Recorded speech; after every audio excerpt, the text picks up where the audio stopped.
당신이 총 한 번이라도 잡아봤다면 100만 달러 걸죠. 백만장자는 청소부 이민자를 조롱하며 소리쳐 웃었다. 그녀가 도전을 받아들이자 모두 비웃었다. 하지만 그녀가 자세를 잡는 순간 그의 오만한 웃음은 사라졌다. 그 유니폼만 보고 판단했던 그 여자, 그녀는 대체 누구였을까? 골든이글 사격장의 공기는 화약 냄새와 금속 향이 뒤섞여 있었다. 박민지는 바닥을 닦으며 몸을 낮추었다. 30년의 세월이 그녀의 어깨를 짓누르는 듯했다. 아버지의 나라에서 멀리 떨어진 이 미국 땅에서 그녀는 매일 자신의 존재감을 지우는 연습을 했다. 보이지 않는 사람이 되는 것, 그것이 이민자로서 그녀가 배운 첫 번째 생존 기술이었다. 저기 봐, 우리의 작은 드래곤 레이디를 좀 보라고. 마르코스 레이놀즈의 목소리가 사격장을 가로질러 날카롭게 울렸다. 그의 웃음소리는 유리를 긁는 것처럼 민지의 귀를 파고들었다. 부동산 재벌인 그는 자신의 부와 권력을 과시하는 데 익숙했다. 그녀가 걸레 말고 더 위험한 것을 들어본 적이 있을까 싶네. 그의 말에 정장 차림의 사업가들이 웃음을 터뜨렸다. 민지는 허리를 굽혀 계속 닦았다. 그녀의 손가락이 걸레를 꽉 쥐었지만 얼굴은 무표정을 유지했다. 오랜 연습으로 완성된 가면이었다. 한국인들은 김치와 노래방밖에 모르잖아, 그렇지. 민지의 심장이 조금 더 빠르게 뛰었다. 그녀의 머릿속에서는 어린 시절 아버지가 가르쳐준 말이 울렸다. 참을 인, 렌, 자를 3번 쓰면 칼날이 무뎌진다. 하지만 얼마나 더 참아야 할까? 얼마나 더 이 쓰라린 모욕을 견뎌야 할까? 이봐, 청소부. 마르코스가 손가락을 튕기며 소리쳤다. 그의 목소리에는 권력자의 오만함이 배어 있었다. 진짜 총을 본 적 있어? 아니면 그저 유치한 한국 갱스터 영화에서만? 동료 중 한 명이 불편한 기색을 감추지 못하며 중얼거렸다. 마르코스, 그냥 그녀를 내버려 두게. 무슨 소리야? 난 여기서 교육적인 일을 하려는 거라고. 마르코스는 특별 제작된 금도금 콜트 권총을 집어들었다. 그 무기는 그의 불을 과시하는 또 다른 도구에 불과했다. 민지는 그 총의 균형이 맞지 않음을 즉시 알아차렸다. 화려함을 위해 기능성을 희생한 것이었다. 이리 와봐. 재미있는 제안을 하나 할게. 네가 나를 한 라운드에서 이기면 100만 달러를 줄게. 100만 달러, 얼마나 많은 김치를 살 수 있을지 상상해봐. 사격장의 묘한 긴장감이 감돌았다. 민지는 천천히 고개를 들었다. 그녀의 눈에는 이제껏 숨겨왔던 무언가가 반짝였다. 그것은 분노도 두려움도 아닌 차분한 확신이었다. 마르코스의 동료 중 하나가 그 눈빛을 보고 불안하게 몸을 뒤척였다. 아마도 좋은 생각이 아닐 것 같은데, 마르코스. 그가 조심스럽게 충고했다. 그러나 마르코스는 이미 도취되어 있었다. 자신의 오만함에 취해 그는 눈앞의 여성이 단지 청소부 이상의 존재일 수 있다는 가능성을 전혀 고려하지 않았다. 왜? 그냥 농담이잖아. 어차피 그녀는 받아들이지 않을 거야. 동양인들은 항상 안전한 길만 택하니까. 마르코스가 사격 구역을 가리켰다. 어때, 드래곤 레이디? 100만 달러야. 모두 맞출 필요도 없어. 그냥 나를 이기기만 하면 돼. 민지는 천천히 청소용 천을 유니폼 주머니에 넣었다. 그녀의 손가락은 더 이상 떨리지 않았다. 대신 그녀의 몸 전체가 갑자기 다른 사람의 것처럼 느껴졌다. 더 이상 수그러든 청소부가 아닌 아버지의 딸, 장군의 혈통을 이어받은 사람으로서 당신의 도전을 받아들이겠습니다. 그녀가 완벽한 영어로 대답했다. 그녀의 단호한 목소리에 마르코스의 미소가 잠시 흔들렸다. 하지만 서면으로 작성해 주세요. 거기 있던 누구도 그 평범해 보이는 청소부의 내면에 숨겨진 진실을 알지 못했다.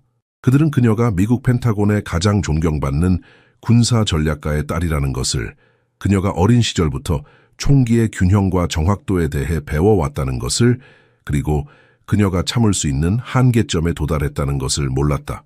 마르코스가 계약서를 쓰는 동안 민지는 마음속으로 오늘이 단지 한 라운드의 사격 시합이 아니라 그녀의 정체성과 존엄성을 되찾기 위한 전투임을 알고 있었다.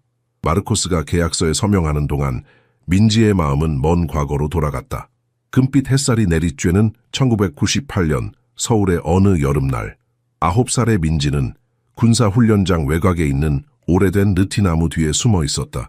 그녀의 호흡은 얕고 조심스러웠다. 들키면 안 되었다.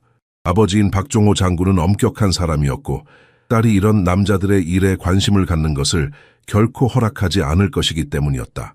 조준점을 흔들리지 않게 유지하는 비결은 호흡에 있습니다. 아버지의 목소리는 훈련받는 장교들에게도 위험이 느껴졌다. 들이쉬고 절반 내쉬고 그 순간의 발사. 한국인의 우수성은 우연이 아닙니다. 그것은 규율입니다. 민지는 아버지의 모든 말, 모든 움직임, 총과 사람 사이에 완벽한 균형을 만드는 모든 미세한 조정을 흡수했다. 그녀의 작은 손가락이 나무 가지 위에서 움직였다. 상상 속에 반가쇠를 당기는 연습을. 그날 밤 민지는 후원에서 나뭇가지로 아버지의 동작을 흉내내고 있었다. 상상 속의 표적을 향해 그녀는 호흡을 조절했다. 들이쉬고 절반 내쉬고. 민지야, 뭐 하고 있니? 아버지의 엄한 목소리에 그녀는 얼어붙었다. 나뭇가지는 여전히 빈 콜라캔을 향해 있었다. 그냥 놀고 있었어요, 아빠. 그녀가 조심스럽게 대답했다. 장군은 그녀의 손에서 나뭇가지를 빼앗았다. 그의 얼굴에는 실망감이 역력했다. 이것은 소녀들의 장난이 아니다. 남자들의 일이지. 어머니가 널 찾고 계시니 가서 부엌일을 도와드려라. 민지의 가슴이 아팠다. 아버지의 인정을 갈망하는 마음이 그녀의 작은 심장을 꽉 채웠다. 왜 그녀는 아들로 태어나지 않았을까? 왜 한국에서는 소녀들이 이런 꿈을 꿀 수 없는 걸까? 그날 밤 민지는 침대 밑에서 훔쳐들은 대화를 들었다. 그 아이는 당신의 재능을 물려받았어요, 종호 씨. 어머니의 목소리는 부드러웠다. 그 아이는 여자아이야. 아버지의 대답은 돌처럼 단단했다. 다른 것을 배워야 해. 항상 내 발자취를 따를 아들을 원했지. 미국인들은 운이 좋아 딸들이 어떤 길이든 선택할 수 있으니. 하지만 우리는 한국인이야. 우리에겐 전통이 있어. 민지는 베개를 꼭 껴안았다. 조용한 눈물이 베개싯을 적셨다. 그녀는 한국을 사랑했다. 그 전통, 음식, 문화를 모두. 하지만 왜 아버지처럼 될 수 없는지 이해할 수 없었다. 다음 날부터 민지는 비밀 루틴을 발전시켰다. 도서관에서 공부하는 척하면서 그녀는 몰래 빠져나가 아버지의 훈련을 지켜보았다. 밤에는 두꺼운 교과서의 무게로 총의 무게를 시뮬레이션하며 방에서 연습했다. 임시 변통으로 만든 표적으로 조준 연습을 했다. 한 번은 야간 훈련을 마친 후 그녀는 어둠 속에서 표적을 향해 허공에 총을 쏘는 연습을 하고 있었다. 갑자기 뒤에서 발소리가 들렸다. 그녀는 얼어붙었다. 내 손목이 너무 느슨해. 아베오지의 목소리였다. 민지는 돌아서서 아버지의 얼굴을 올려다보았다. 어둠 속에서도 그의 표정은 읽기 어려웠다. 미안해요, 아빠. 그녀는 변명할 말을 찾지 못했다. 장군은 한동안 그녀를 바라보았다. 그의 눈에 잠시 무언가 자부심일까가 스쳐 지나갔다. 하지만 그것은 순간이었고 곧 그의 표정은 다시 굳어졌다. 늦었다. 들어가거라. 그것이 전부였다. 인정도 격려도 없었다. 하지만 민지는 그 순간 아버지가 자신을 지켜보고 있었다는 사실, 아마도 지금까지도 지켜보고 있었을지 모른다는 사실을 깨달았다. 어린 민지는 그날 밤 결심했다. 언젠가 아버지에게 증명해 보이겠다고. 그녀가 딸이지만 아버지의 진정한 후계자가 될 수 있다는 것을, 한국의 전통을 존중하면서도 자신만의 길을 찾을 수 있다는 것을. 16살이 된 민지의 삶은 비행기가 워싱턴 DC의 공항에 착륙하는 순간 완전히 바뀌었다. 아버지의 펜타곤 주요 전략가 임명은 한국과 미국의 동맹 강화를 의미했지만 민지에게는 자신의 정체성과 꿈을 뒤로한 채 낯선 땅으로의 강제 이주나 다름없었다. 미국에 온 지 벌써 한 달이 넘었는데 왜 다른 미국 소녀들처럼 굴지 않니? 어머니는 아침마다 같은 질문을 반복했다. 민지가 교복 대신 청바지를 입고 친구들과 쇼핑몰에 가고 영어로 수다를 떨기를 바라는 마음이 담긴 물음이었다. 민지는 침묵으로 대답했다. 어떻게 설명할 수 있을까? 그녀의 영혼은 여전히 서울의 좁은 골목길, 한강이 내려다 보이는 언덕, 무엇보다 아버지의 훈련장에 남아있다는 것을. 그곳에서 그녀는 비록 숨어서였지만 자신의 존재 이유를 찾았었다.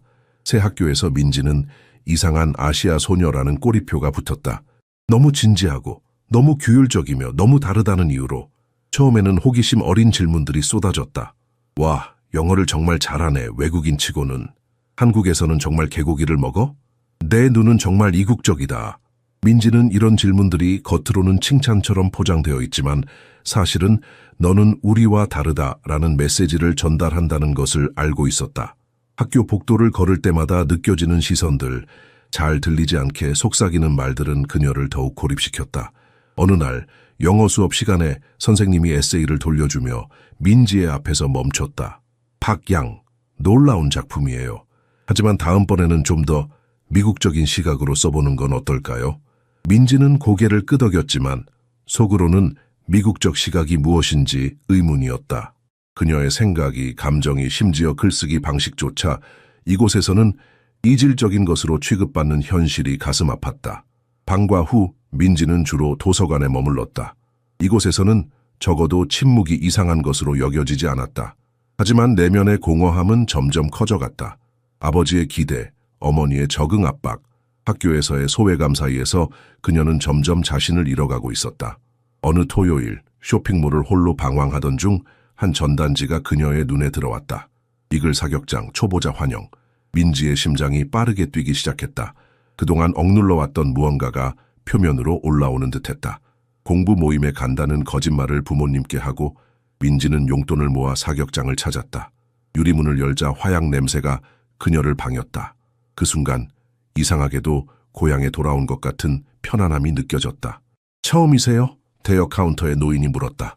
네, 민지는 거짓말했다. 비록 실제로 총을 쏴본 적은 없었지만 이론적으로는 수백 번도 더 연습했었다. 대여 권총의 무게가 손에 익숙하게 느껴졌다. 민지는 아버지가 보여준 자세를 취했다. 들이쉬고 절반 내쉬고 첫 발이 표적의 중심에 가깝게 맞았다. 정말 처음이 맞나요? 노인의 눈썹이 올라갔다. 민지는 어깨를 으쓱했다. 아마도 유전인가 봐요. 그날 이후 매주 토요일 민지는 사격장을 찾았다. 이곳에서는 그녀의 억양이나 외모가 중요하지 않았다. 오직 정확도만이 중요했다. 총성 소리와 화약 냄새 속에서 그녀는 잠시나마 두세 개 사이의 압박에서 벗어날 수 있었다. 밤이면 민지는 창문을 통해 워싱턴 DC의 불빛을 바라보았다. 그녀는 두 문화 사이에 매달린 채 어디에도 완전히 속하지 못하고 어디에서도 완전히 거부당하지 않는 상태로 존재했다. 하지만 이제 그녀에게는 작은 도피처, 자신의 진정한 자아를 찾아가는 비밀의 장소가 생겼다. 가을의 마지막 낙엽이 떨어지던 날 민지의 삶도 함께 무너져 내렸다.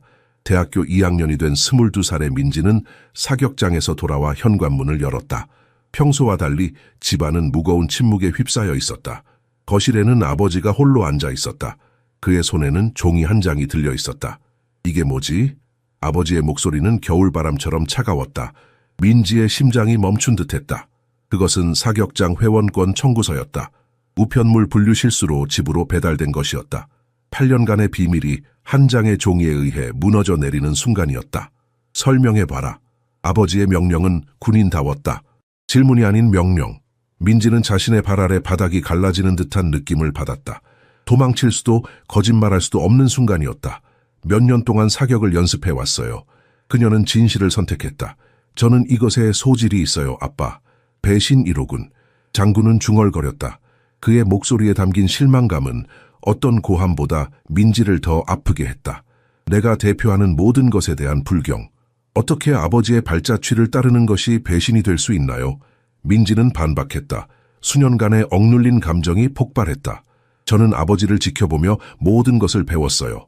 아버지가 남자의 일이라고 말하는 동안 저는 아버지의 모든 동작을 외웠어요. 장군은 일어섰다. 사복 차림이었지만 그의 존재감은 여전히 압도적이었다. 바로 그것이 문제다. 너는 수년간 나를 속여왔어. 한국에서라면 우리는 한국에 있지 않아요. 민지가 끼어들었다. 그녀 자신도 이런 대담함에 놀랐다. 아버지는 미국인들이 우리의 전통을 이해하지 못한다고 하지만 바로 그 전통이 제가 진정한 자아를 찾는 것을 막고 있어요. 그렇다면 내 진정한 자아는 뭐지? 아버지의 목소리는 위험하게 낮아졌다. 아버지의 딸이요. 민지의 눈에서 눈물이 흘러내렸다. 그저 아버지의 인정을 원했던 재능 있는 사격수요. 장군은 그녀를 오랫동안 바라보았다. 그의 눈에는 분노와 슬픔, 그리고 민지가 전에 본 적 없는 무언가, 아마도 두려움이 섞여 있었다. 군인처럼 쏘고 싶다면 군인처럼 살아봐라. 그가 도전적으로 말했다. 내 지원 없이, 이 집 없이, 아버지에 대한 존경 없이. 내 재능이 현실 세계에서 얼마나 오래 갈지 보자. 그게 아버지의 최종 결정인가요? 민지의 목소리는 떨렸지만 그녀의 결심은 확고했다. 장군은 고개를 끄덕였다. 난 항상 너를 위험에서 보호하려 했다. 총은 생명을 앗아가는 도구다. 그것은 장난이 아니야. 저도 알아요. 그래서 더 진지하게 대했어요. 안전하게, 책임감 있게. 그렇다면 이제 네 선택의 결과도 책임져라. 그의 말은 최종 판결 같았다. 그날 밤 민지는 2개의 여행 가방에 소지품을 싸넣었다. 어머니는 계속 울며 그녀에게 다시 생각해보라고 사과하라고 간청했다. 제가 누구인지에 대해 사과할 수 없어요. 민지는 대답했다. 마지막 물건을 챙긴 후 민지는 서랍에서 오래된 사진 한 장을 꺼냈다. 그것은 펜타곤 발령 전 서울에서 찍은 가족 사진이었다. 모두가 웃고 있었다. 그녀는 사진을 가방에 조심스럽게 넣었다. 현관에서 그녀는 마지막으로 아버지를 바라보았다. 그는 문 옆에 군인처럼 꼿꼿이 서 있었다. 언젠가는 민지는 한국어로 약속했다. 아버지는 제가 진정한 자아로서도 우리의 한국 유산을 빛낼 수 있다는 것을 보게 될 거예요. 문이 닫히는 소리는 그녀의 과거와 미래 사이에 그어진 선처럼 느껴졌다. 아파트 앞에 서서 낯선 도시의 불빛을 바라보며 민지는 두려움과 해방감을 동시에 느꼈다. 처음으로 그녀는 자신의 선택에 따른 삶을 시작할 것이다. 독립의 첫 해는 악몽과도 같았다. 민지는 워싱턴 외곽의 허름한 원룸에 자리를 잡았다. 방 안에는 바닥에 깔린 매트리스, 작은 스탠드, 그리고 서울에서 찍은 가족 사진 한 장이 전부였다. 그녀의 하루는 새벽 5시에 시작되었다. 아침에는 카페 직원으로, 밤에는 웨이트리스로 일하며 하루에 겨우 4시간만 잠을 잤다. 첫 월급을 받은 날, 민지는 사격장에 가기 위해 버스를 탔다. 하지만 입구에 도착했을 때 회원비가 인상된 것을 알게 되었다. 그녀의 얼굴이 창백해졌다. 렌트비와 식비를 내고 나면 사격 연습은 더 이상 감당할 수 없는 사치가 되어버렸다. 다음에 올게요. 그녀는 접수원에게 미소를 지으며 말했지만 둘 다 그것이 거짓말임을 알고 있었다. 그날 밤 그녀는 사격 잡지를 찢어 벽에 표적을 만들었다. 총 없이 그녀는 드라이 파이어링이라 불리는 방법을 연습했다. 상상 속에 총을 들고 호흡을 조절하며 반가쇠를 당기는 동작을 반복했다. 이것은 그녀가 읽은 군사훈련 책에서 배운 기술이었다. 총은 없어도 사수의 정신은 계속 훈련할 수 있어 그녀는 스스로에게 속삭였다. 밤늦게 귀가하는 길에 민지는 종종 아파트 근처의 공원 벤치에 앉아 별을 바라보았다. 서울에서는 보기 힘든 밝은 별들이 워싱턴의 하늘을 장식했다. 별빛 아래 그녀는 자신의 꿈이 점점 희미해지는 것을 느꼈다. 하지만 포기할 수는 없었다. 독립 후 3년째 되던 해 겨울의 마지막 눈이 녹을 무렵 민지는 신문의 구인란을 살펴보고 있었다. 그녀의 손가락이 한 광고 위에서 멈췄다. 청소부 구함, 골든 이글 사격장. 민지의 심장이 빠르게 뛰기 시작했다. 이것은 운명일까? 그녀는 즉시 전화를 걸었다. 다음 날 아침 민지는 최선의 옷차림으로 면접에 나갔다. 골든 이글 사격장은 워싱턴에서 가장 고급스러운 사격장 중 하나였다. 회원들은 주로 부유한 사업가들과 정부 관료들이었다. 청소 경험이 있나요? 젠킨스라는 이름의 관리자가 물었다. 그는 전직 해병대원처럼 보였다. 네, 선생님, 민지가 대답했다. 그리고 매우 조용하게 일합니다. 젠킨스는 그녀의 이력서를 살펴보았다. 당신 이름은 한국계인가요? 민지는 긴장하며 고개를 끄덕였다. 이제 거절당할 차례였다. 우리 여기 한때 한국인 강사가 있었어요. 내가 본 최고의 사격수였죠. 완벽한 규율을 가진 사람이었어요. 젠킨스가 미소를 지었다. 채용됐어요. 사격장 청소는 민지가 전에 해봤던 어떤 일과도 달랐다. 각각의 화약 잔여물, 각각의 빈 탄피는 하나의 이야기를 담고 있었다. 카운터를 닦으며 그녀는 사격수들을 관찰했다. 주로 사업가들과 경찰관들이었다. 팔꿈치가 너무 높아 그녀는 혼자 중얼거렸다. 호흡이 불규칙해 손잡이 잡는 법이 불안정해. 가끔 사격장이 비어있을 때 그녀는 잠시 멈춰 종이 표적을 관찰했다. 그루핑을 평가하고 자신이라면 어떻게 더 잘할 수 있을지 상상했다. 한 번은 늦은 밤 그녀가 바닥을 닦고 있을 때 한 남자가 들어왔다. 그는 고급 양복을 입고 있었고 전에 본 적 없는 얼굴이었다. 죄송합니다만 지금 닫았습니다. 민지가 말했다. 알아요. 그냥 둘러보고 있어요. 그의 목소리는 부드럽지만 권위가 느껴졌다. 당신은 여기서 일하나요? 네, 청소합니다. 그는 주변을 둘러보더니 한쪽 벽에 걸린 표적을 향해 걸어갔다. 흥미로운 그루핑이네요. 당신 생각에는 이 사격수가 어떤 실수를 했을까요? 민지는 경계하며 대답했다. 말씀드리기 어렵습니다. 아니, 알고 있을 것 같은데요. 남자가 미소 지었다. 당신의 눈이 말해주고 있어요. 침묵이 흘렀다. 민지는 자신이 덫에 걸린 것 같은 느낌이 들었다. 호흡이 불규칙했을 겁니다. 그녀가 마침내 인정했다. 그리고 아마도 발사 전에 조중영을 너무 오래 들여다봤을 거예요. 남자는 놀란 표정을 지었다가 곧 미소를 지었다. 당신 말이 맞아요. 전에 사격을 해본 적이 있나요? 아니요. 민지가 너무 빨리 대답했다. 남자는 그녀를 한참 동안 바라보았다. 알겠어요. 좋은 밤 되세요. 그가 떠난 후 민지는 그의 명함이 카운터에 놓여 있는 것을 발견했다. 타나카 히로시, 일본 방위청 고문. 그녀는 재빨리 명함을 주머니에 넣었다. 이 만남이 무엇을 의미하는지는 알 수 없었지만 그녀의 본능은 중요한 순간이었다고 말해주고 있었다. 마르코스 레이놀즈는 부유하게 태어나지 않았다. 그가 끊임없이 언급하는 사실이었다. 마치 그의 성공이 그의 오만함을 정당화하는 것처럼.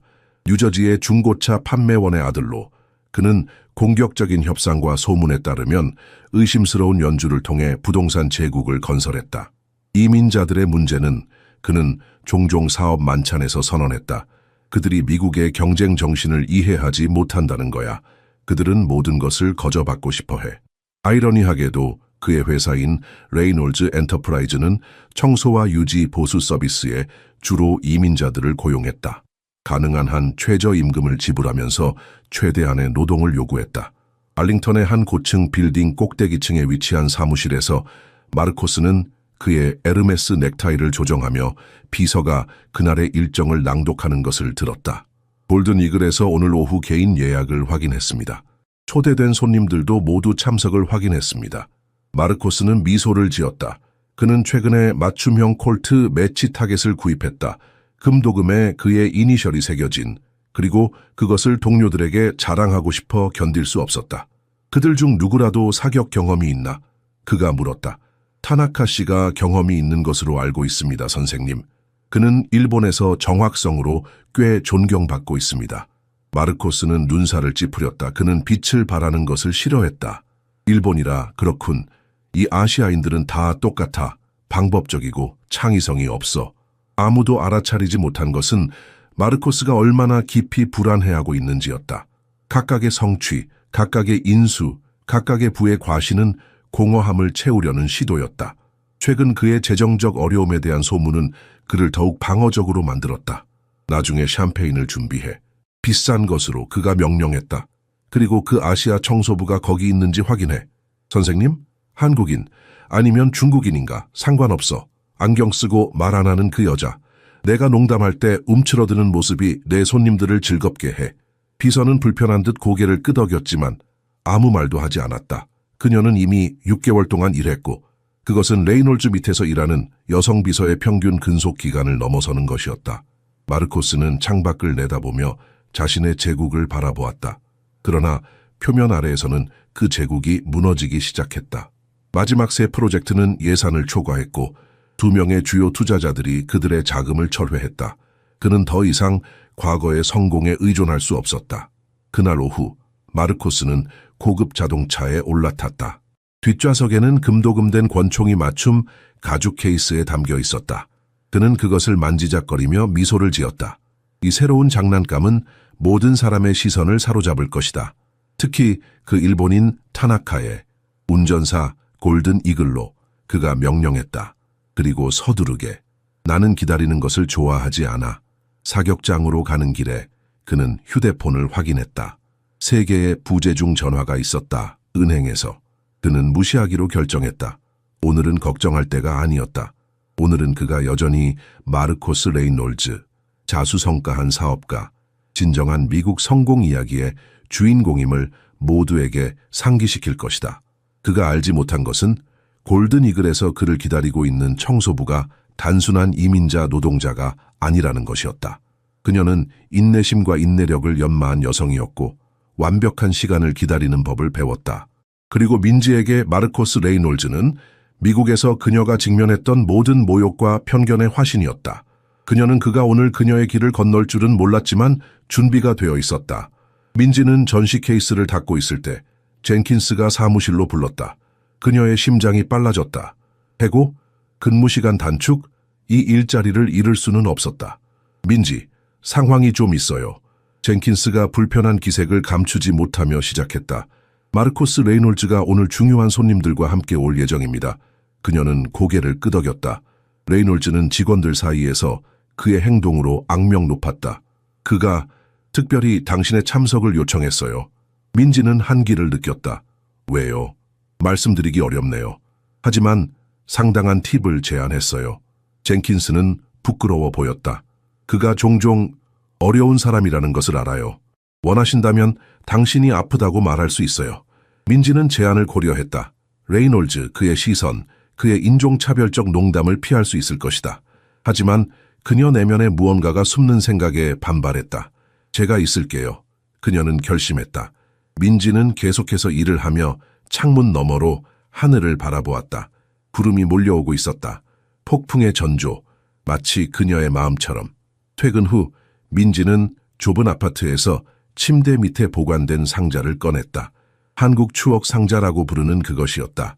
고향의 사진들과 기념품들 사이에서 그녀는 작은 노트를 찾았다.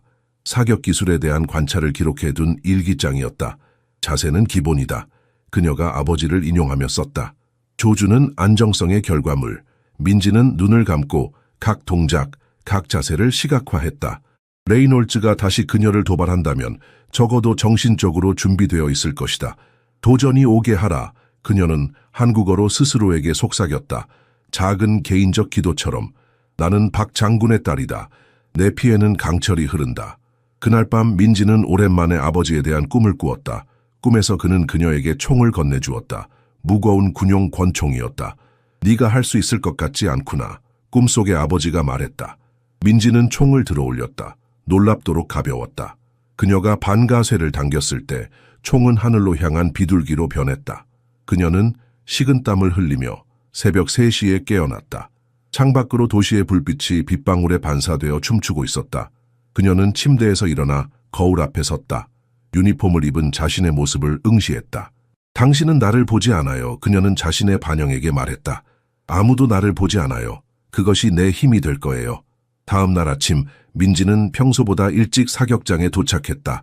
그녀는 모든 것이 완벽하게 깨끗한지 3번이나 확인했다. 카운터, 총 보관함, 심지어 화장실까지. 왜 그렇게 열심히 청소하는 거야?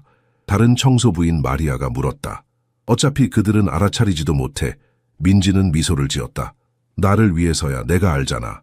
전고가 되자 젠킨스가 전화를 받았다. 그가 수화기를 내려놓았을 때 그의 표정은 긴장되어 있었다. 레이놀즈가 15분 후에 도착해. 그와 함께 일본, 영국, 독일에서 온 사업가들이 올 거야. 민지는 고개를 끄덕였다. 그녀의 심장은 평온했다. 마치 폭풍의 중심처럼. 어떤 총이 필요할까요? 그녀가 물었다. 젠킨스는 그녀를 이상하게 바라보았다. 왜 묻는 거야? 청소를 위해서요. 어떤 사격 위치를 준비해야 할지 알려면요. 아, 그래. 그는 안도했다. 그는 자신의 총을 가져올 거야. 콜트 매치 타겟, 금도금된 것. 완전히 과시용이지. 민지는 머릿속으로 그 총의 특성을 생각했다. 무게중심이 불균형할 것이다. 화려함을 위해 기능성을 희생한 전형적인 예였다. 그녀는 앞치마 주머니에서 손을 꺼내 바라보았다. 부드럽고 작은 손이었다. 청소 화학 물질로 거칠어졌지만 그녀의 손가락은 여전히 섬세했다. 사수의 손이었다. 준비됐나요? 젠킨스가 물었다. 민지는 고개를 들어 그를 바라보았다. 그녀의 눈에는 전에 본 적 없는 결의가 있었다. 네, 준비됐어요. 그녀가 대답했다. 항상 준비되어 있었어요. 골든 이글 사격장은 마르코스 레이놀즈와 그의 6명의 사업가 수행원이 들어서자 갑자기 조용해졌다. 젠킨스는 억지로 전문적인 태도를 유지하며 그들을 맞이했고 민지는 계속해서 조용히 청소하며 보이지 않는 척했다. 수년간 완벽하게 익힌 기술이었다. 신사 여러분, 워싱턴 최고의 사격장에 오신 것을 환영합니다. 레이놀즈가 과시하듯 선언했다. 오늘 작은 시범을 준비했습니다. 레이놀즈가 금도금된 콜트를 자랑하는 동안 민지는 눈꼬리로 관찰했다. 그 총은 인상적이었다. 맞춤형 보정기, 고정밀 광학 조중형. 하지만 그가 그것을 다루는 방식은 지식보다는 허영심을 더 많이 드러냈다. 타나카, 당신은 도쿄 대회에서 사격하지 않나요? 레이놀즈가 일본인 사업가 중 한 명에게 물었다. 가끔요. 타나카가 겸손하게 대답했다. 하지만 단지 취미로만. 사무라이 훈련이 도움이 되는지 볼까요? 레이놀즈는 자신의 농담에 웃었다. 사무라이가 칼이 아닌 총을 사용했다는 사실을 무시한 채 그의 눈이 민지에게 머물렀다. 이봐 드래곤 레이디, 이리 와봐. 이어진 상황, 도전, 웃음소리, 100만 달러의 내기, 은 예측 가능한 연극처럼 펼쳐졌다. 젠킨스는 내기를 상세히 기록한 즉석 문서를 가져왔고 레이놀즈는 웃으며 서명했다. 간단한 것부터 시작하죠. 레이놀즈가 10m 거리에 표적을 설치하며 발표했다. 각자 5발씩, 가장 높은 점수가 이 라운드의 승자입니다. 민지는 젠킨스가 제공한 글록 17을 받아들였다.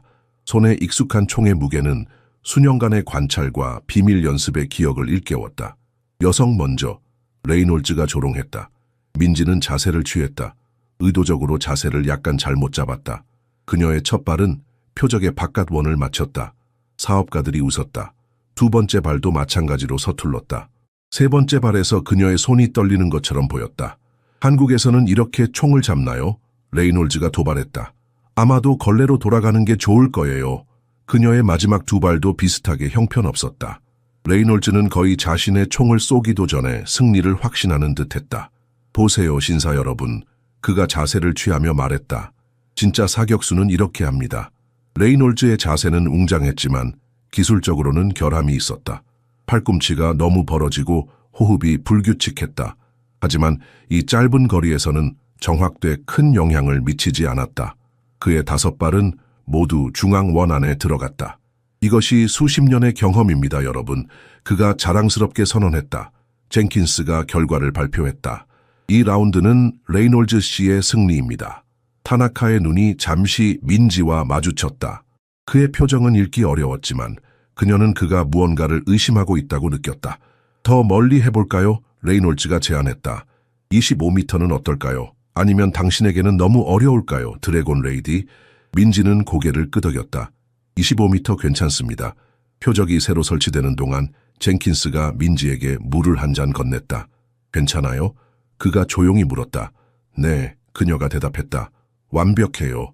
레이놀즈가 등 뒤에서 웃는 소리가 들렸다. 이봐, 젠킨스. 그녀에게 조언하는 거야? 도움이 필요할 거야, 그렇지? 민지는 눈을 감았다. 그녀의 마음은 서울의 오래된 느티나무 아래로 돌아갔다. 어린 소녀로서 나뭇가지로 총을 흉내내며 연습했던 그곳으로 그녀는 아버지의 목소리를 들었다.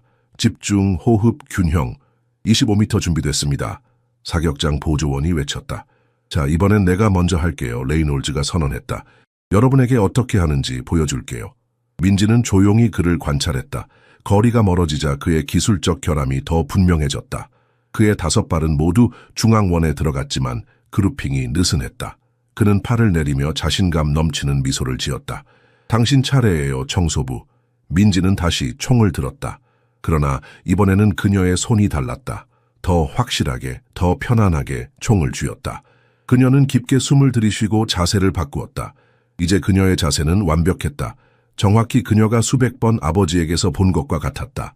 민지의 첫 번째 발사 전 사격장의 미묘한 긴장감이 감돌았다. 레이놀즈는 여전히 자신만만했지만 타나카의 눈은 민지의 변화된 자세를 놓치지 않았다. 민지는 깊게 숨을 들이쉬고 본능적으로 수백 번 아버지가 사용하는 것을 본 자세를 취했다. 들이쉬고 유지하고 부드럽게 누르고 절반 내쉬기. 첫 발이 내부 원을 맞췄다. 이전 라운드보다 훨씬 더 정확했다. 순간적인 침묵이 그룹을 감쌌다. 레이놀즈는 불편하게 목을 가다듬었다. 초보자의 행운이군. 민지의 두 번째 발은 중심에 더 가깝게 맞았다. 세 번째 발은 거의 정중앙에 맞았다. 각 발사와 함께 수년간의 조용한 관찰이 완벽한 실행으로 결정화되었다. 대체 무슨 일이 일어나고 있는 거지? 레이놀즈가 젠킨스에게 중얼거렸다. 젠킨스는 그저 어깨를 으쓱하며 작은 미소를 지었다. 타나카는 점점 더 관심을 갖고 지켜보았다. 그녀의 기술은 군대식이군요. 그가 말했다. 특히 한국군 방식. 민지는 거의 완벽한 점수로 시리즈를 완료했다. 레이놀즈를 크게 앞선 것이다. 그녀의 움직임은 이제 자연스럽게 흘러갔다. 마치 몸이 마음이 항상 알고 있던 것을 마침내 기억해낸 것처럼. 더 멀리 레이놀즈가 얼굴을 붉히며 요구했다. 50m, 25m에서는 누구나 운이 좋을 수 있어. 젠킨스는 불안한 표정을 지었다. 레이놀즈 씨 50m는 권총으로는 상당히 지금 당장 세팅해. 레이놀즈가 명령했다.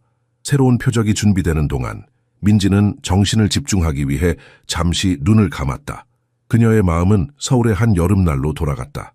13살 때 그녀는 아버지가 장거리 사격 훈련을 하는 것을 본 적이 있었다. 거리는 환상이다. 그가 부하들에게 말했다. 진정한 사수에게는 10m나 100m나 같다. 자세, 호흡, 집중력이 거리를 극복한다. 50m 표적이 준비되었을 때 레이놀즈는 첫 번째로 사격했다. 그의 자신감은 눈에 띄게 흔들렸다. 5발 중 2발만이 관역을 맞췄고 나머지는 완전히 빗나갔다. 이런 젠장, 그가 중얼거렸다. 이 조중령에 문제가 있어. 제 차례인가요? 민지가 조용히 물었다. 레이놀즈가 그녀에게 총을 건넸다. 그의 얼굴은 분노와 당혹감으로 일그러져 있었다. 민지는 이제 원래의 자세를 취했다. 더 이상 숨기지 않고 아버지에게서 배운 모든 것을 보여주었다. 그녀의 호흡은 규칙적이었고 그녀의 자세는 완벽했다. 그녀의 첫 발이 표적의 중심원을 맞췄을 때 사업가들 사이에서 낮은 감탄사가 들렸다. 2번째 발, 3번째 발, 4번째 발, 5번째 발, 모두 중앙원 안에 모였다.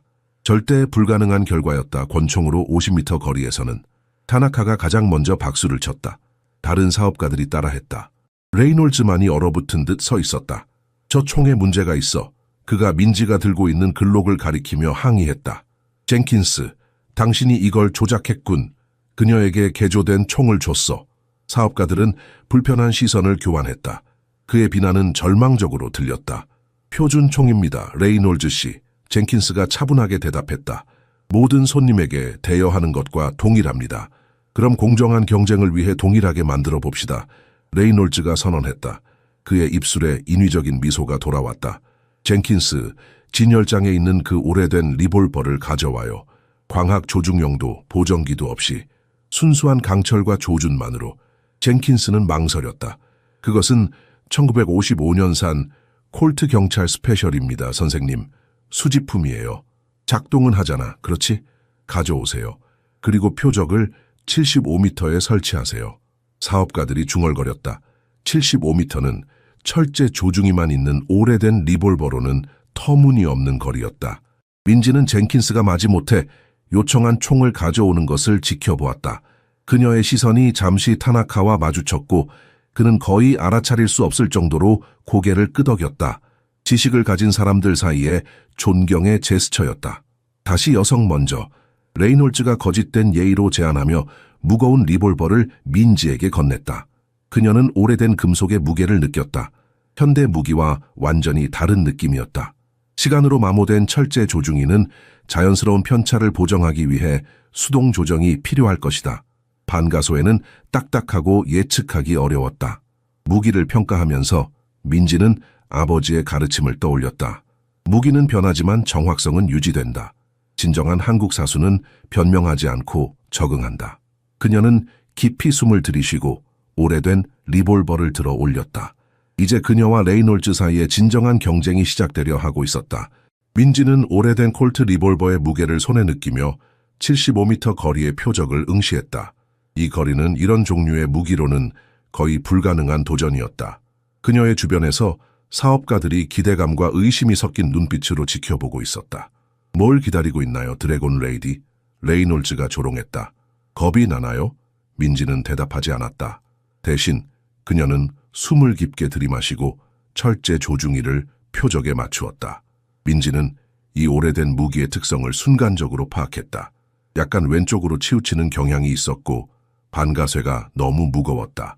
그녀는 이를 보정하기 위해 미세하게 자세를 조정했다. 첫 발이 발사되었다. 놀랍게도 총알은 표적의 가장자리를 맞췄다. 사업가들 사이에서 낮은 감탄사가 들렸다. 운이 좋았군. 레이놀즈가 중얼거렸지만 그의 목소리에서 불안함이 느껴졌다. 민지는 2번째 발을 위해 준비했다. 이번에는 리볼버의 반동 패턴을 더 잘 이해하게 되었다. 그녀는 더 견고하게 무기를 잡고 약간 더 높게 조준했다. 2번째 발은 중앙원에 더 가깝게 맞았다. 어떻게 이런 일이? 레이놀즈의 얼굴이 창백해졌다. 민지는 3번째, 4번째, 5번째 발을 이어서 발사했다.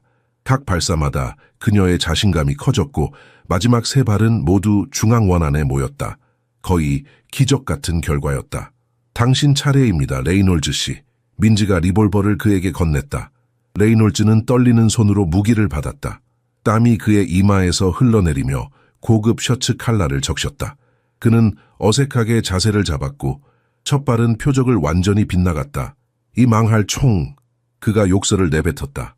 조중희가 맞지 않아. 두 번째 발도 같은 결과였다. 레이놀즈의 얼굴은 이제 분노와 굴욕으로 붉게 물들었다. 그의 마지막 세 발도 표적의 가장자리만 스쳤다. 이건 말도 안 돼. 그가 최후의 비참한 발사 후 항의했다.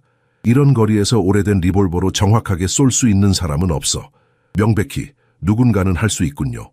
타나카가 의미심장하게 민지를 바라보며 말했다. 레이놀즈는 카운터 위에 총을 내려놓았다. 운이었어. 순전히 운.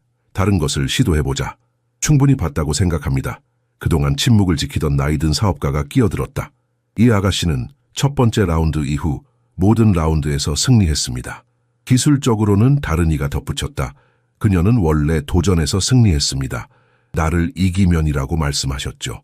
그리고 그녀는 부정할 수 없이 그렇게 했습니다. 레이놀즈의 얼굴이 회색빛으로 변했다. 그의 우월감은 산산조각 났고 그와 함께 그의 권위도 무너져 내렸다. 그는 필사적으로 마지막 수단을 생각해냈다. 그 총에 분명히 문제가 있어. 그가 갑자기 소리쳤다. 아마도 특별히 개조된 것일 거야. 젠킨스, 당신은 시작부터 그녀와 공모했어. 젠킨스의 입이 벌어졌다. 그게 무슨 말도 안 되는, 내 변호사들이 이 사기 행각에 대해 알게 될 거야. 레이놀즈가 위협했다. 이 계약은 무효야. 분명히 속임수가 있었어. 민지는 침착하게 한 걸음 앞으로 나섰다. 그렇다면 레이놀즈 씨, 무기를 교환해 보는 건 어떨까요? 당신이 선택한 두 개의 동일한 총으로 당신이 하나를 고르고 제가 다른 하나를 사용하는 거죠. 사격장의 침묵이 내려앉았다. 레이놀즈의 얼굴에서 혈색이 완전히 사라졌다. 그러니까 우리가 동일한 총을 사용한다면. 그가 더듬거렸다. 네, 완전히 공정하게요. 민지가 말했다. 그녀의 목소리는 부드러웠지만 그 안에는 강철 같은 확신이 담겨 있었다. 아니면 단순히 인정하실 수도 있어요. 제가 당신보다 더 뛰어난 사격수라는 것을. 그 순간 모든 사람들이 이해했다. 이것은 단순한 사격 시합이 아니었다.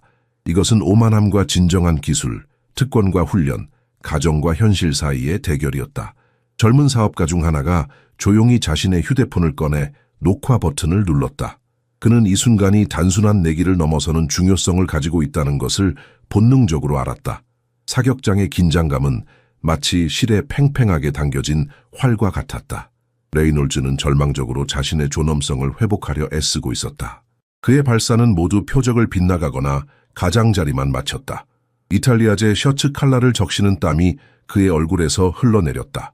민지는 평온한 표정으로 지켜보았지만 내면에서는 자신을 이곳까지 이끌어온 모든 순간을 되새기고 있었다. 아버지를 몰래 지켜보던 시간들, 혼자서 연습하던 밤들, 레이놀즈 같은 사람들의 눈에는 보이지 않는 존재로 이 사격장의 바닥을 닦던 수년간의 시간. 이건 말도 안 돼. 마지막 비참한 발사 후 레이놀즈가 항의했다. 이런 거리에서 오래된 리볼버로는 누구도 정확하게 쏠 수 없어. 명백히 누군가는 할 수 있군요. 타나카가 의미심장하게 민지를 바라보며 말했다. 레이놀즈는 카운터 위에 무기를 거칠게 내려놓았다. 운이었어. 순전히 운. 다른 것을 시도해보자. 충분히 봤다고 생각합니다. 그동안 조용히 있던 나이든 사업가가 끼어들었다. 그는 레이놀즈의 오랜 동업자였지만 그의 목소리에는 이제 실망감이 묻어났다. 이 아가씨는 첫 번째 라운드 이후 모든 라운드에서 승리했습니다. 기술적으로 영국 억양을 가진 다른 사업가가 덧붙였다. 그녀는 원래 도전에서 승리했습니다. 나를 이기면이라고 당신이 말했죠. 그리고 그녀는 부정할 수 없이 그렇게 했습니다. 민지는 미묘한 권력 이동을 감지했다. 전에 레이놀즈의 농담에 웃던 사람들이 이제는 그의 패배가 전염병이라도 되는 것처럼 그에게서 멀어지고 있었다. 그건 공정하지 않았어. 레이놀즈가 마지막 수단으로 말했다. 그녀는 전문가야. 그녀는 우리를 속였어. 이 계약은 무효야. 민지는 조용히 서 있었다. 8살 때부터 이 순간을 위해 자신을 단련해 온 것 같았다. 자신의 가치를 증명할 기회, 진정한 자아를 보여줄 기회. 경쟁 전체를 조용히 휴대폰으로 녹화하던 젊은 사업가가 민지에게 다가왔다. 이건 정말 놀라웠어요. 그가 녹화 영상을 그녀에게 보여주며 말했다. 이걸 공유해도 될까요? 세상이 이것을 봐야 해요. 민지가 대답하기 전에 레이놀즈가 앞으로 뛰쳐나왔다. 당장 그것을 지워. 이건 사적인 시합이었어. 공공시설에서요. 젠킨스가 말을 마쳤다. 비밀 유지 계약 없이. 민지는 휴대폰 화면을 바라보았다. 처음으로 타인의 눈을 통해 자신을 보고 있었다. 보이지 않는 청소부가 아닌 항상 자신이 알고 있던 대로 뛰어난 사격수로서의 자신을. 네, 그녀는 마침내 결정했다. 공유하셔도 좋습니다. 레이놀즈의 얼굴이 창백해졌다. 생각해봐. 이건 너에게도 좋지 않을 거야. 사람들은 질문할 거야. 네가 어떻게 이런 기술을 갖게 됐는지, 내 신분에 대해, 너의 과거에 대해. 민지는 그의 눈을 똑바로 바라보았다. 제 과거에 대해 부끄러운 것은 없습니다, 레이놀즈 씨. 당신과는 달리요. 타나카가 미소를 지으며 앞으로 나섰다. 박 씨, 당신의 기술은 놀랍습니다. 어디서 배우셨나요? 순간의 망설임 후 민지는 대답했다. 제 아버지로부터요. 직접적으로는 아니지만. 당신의 아버지는 군인입니까? 타나카가 계속 물었다.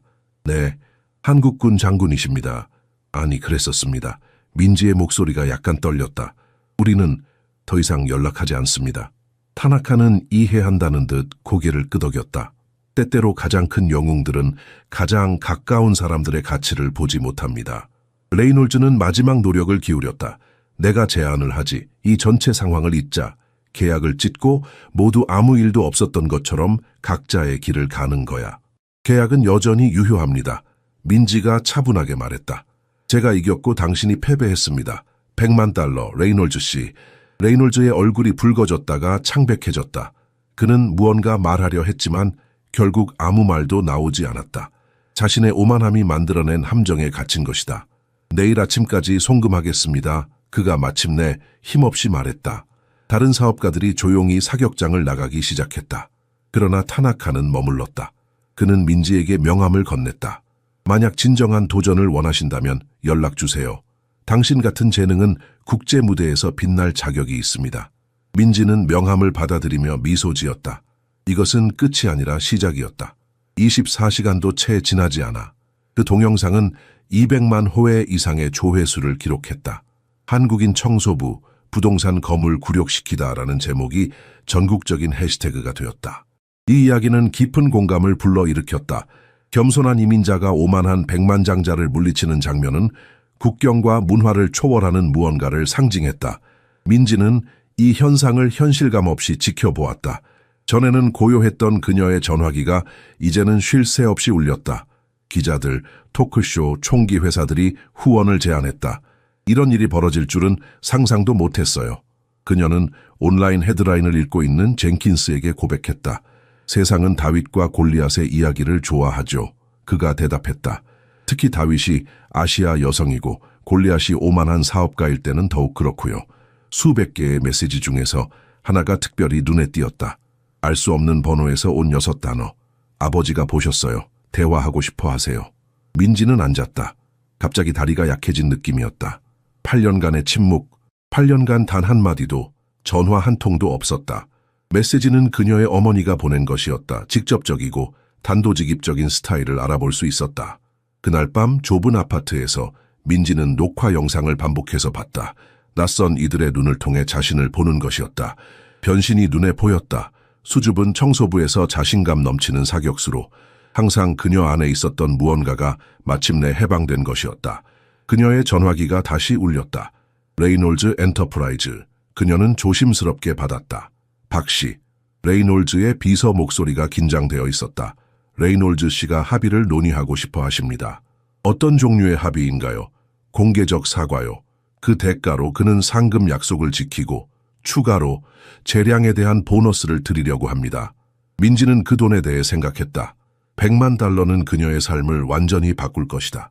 하지만 재량에 대한 보너스는 본질적으로 일어났던 일을 지우는 것을 의미했다.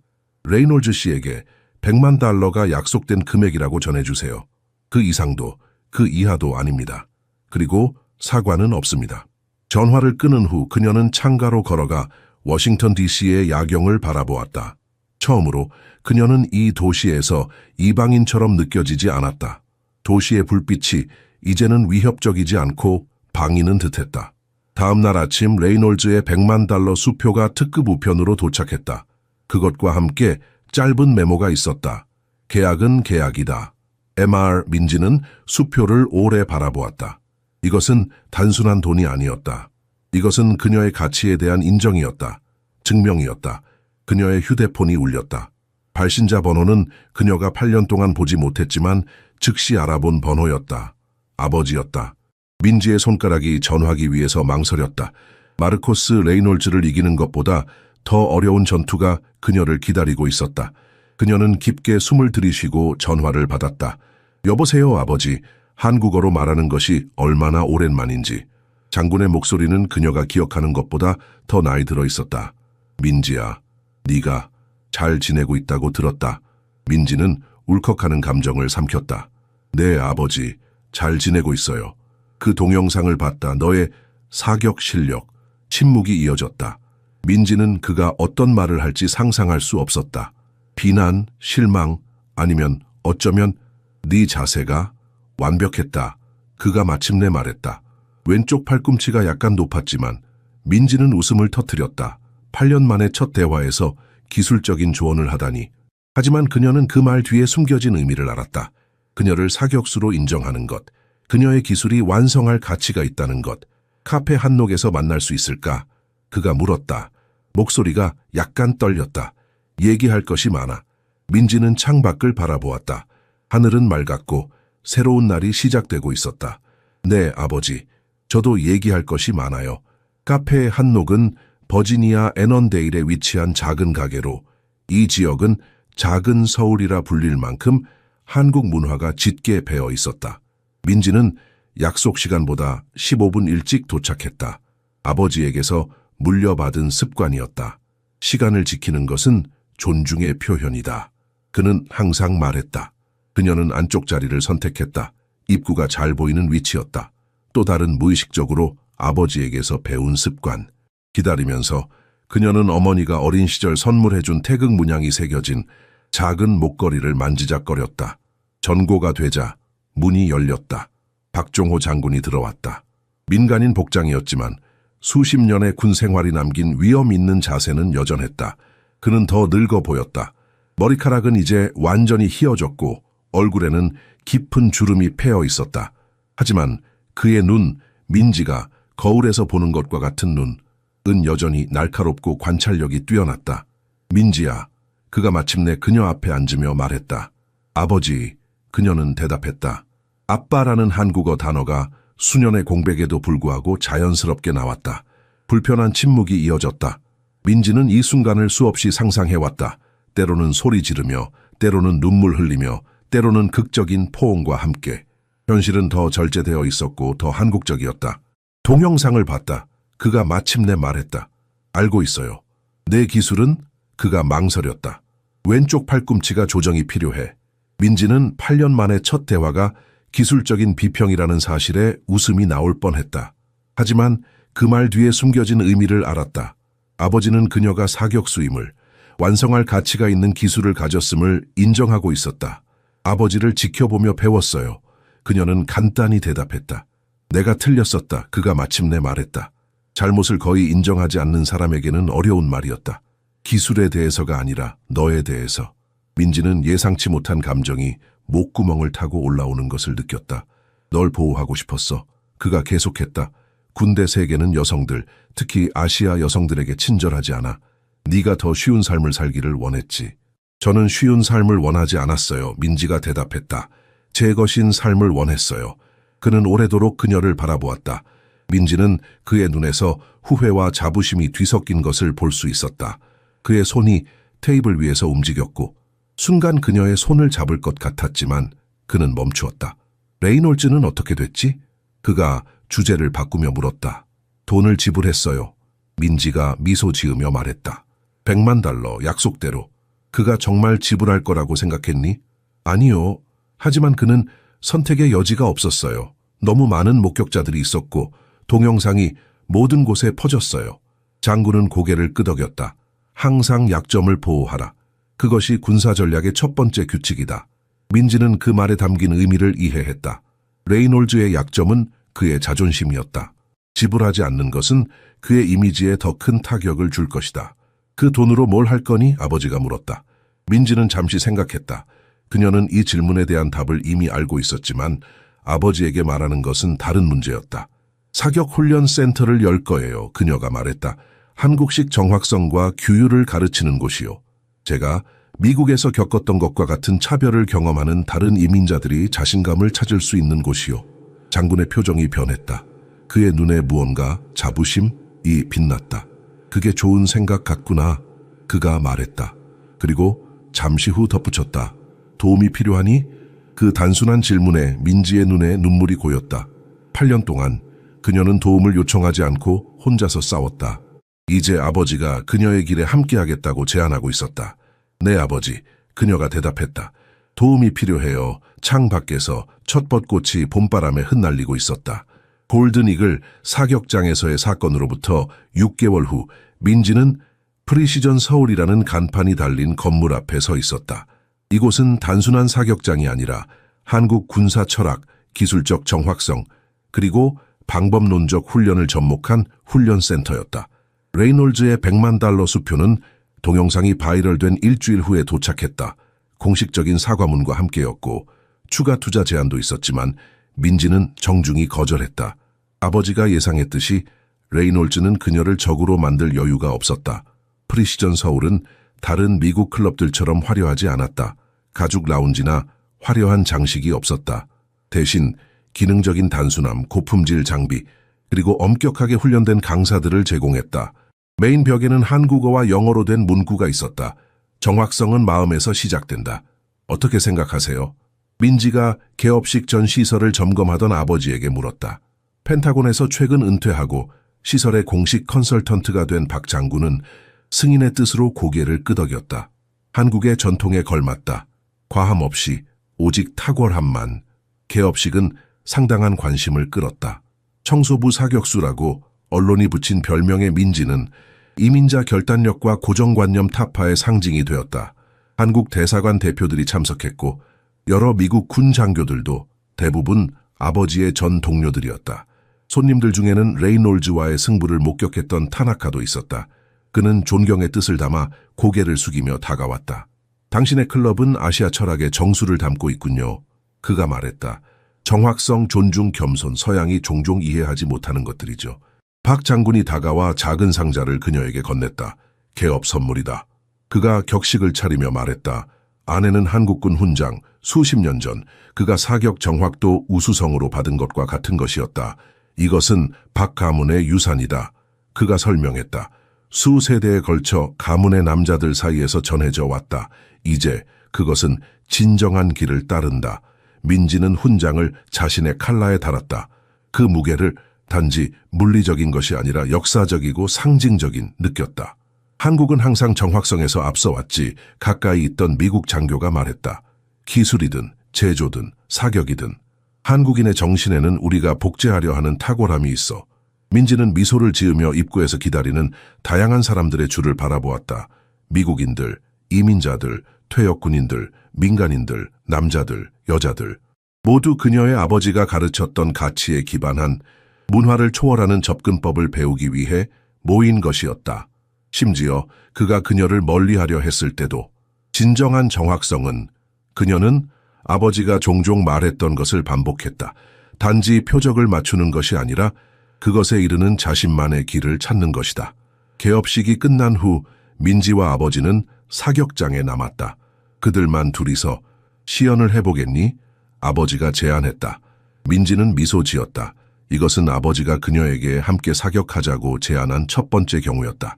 그들은 나란히 서서 동일한 자세로, 동일한 호흡 패턴으로, 동일한 집중력으로 표적을 겨냥했다. 그들이 동시에 발사했을 때 두 발의 총알이 거의 같은 지점에 맞았다. 내 어머니가 자랑스러워할 거다. 장군이 말했다. 그의 목소리에는 평소에 없던 부드러움이 있었다. 한국에 돌아가 뵐 계획이에요. 민지가 말했다. 어머니도 이곳에 오시도록 초대하고 싶어요. 우리 셋이 다시 함께. 장군은 잠시 침묵했다. 그게 좋겠구나. 옆에 있는 타나카가 훈련센터를 둘러보며 말했다. 이것이 진정한 아메리칸 드림이 아닐까요? 한국의 전통과 미국의 기회가 혼합된. 민지는 머리를 저었다. 이것은 아메리칸 드림이 아니에요. 이것은 그저 제 꿈이에요. 그녀는 사격장 창문을 통해 바깥 세계를 바라보았다. 서울의 좁은 골목에서 시작된 꿈, 워싱턴의 어두운 아파트에서 살아남은 꿈, 그리고 이제 현실이 된 꿈. 청소부에서 사업가로, 무시당하던 이민자에서 존경받는 전문가로, 그리고 무엇보다도 아버지의 그림자에서 자란 소녀에서 자신만의 빛을 발하는 여성으로. 준비됐니? 아버지가 물었다. 다음 라운드를 위해 총을 다시 장전하며. 민지는 웃었다. 네, 아버지, 항상 준비되어 있어요.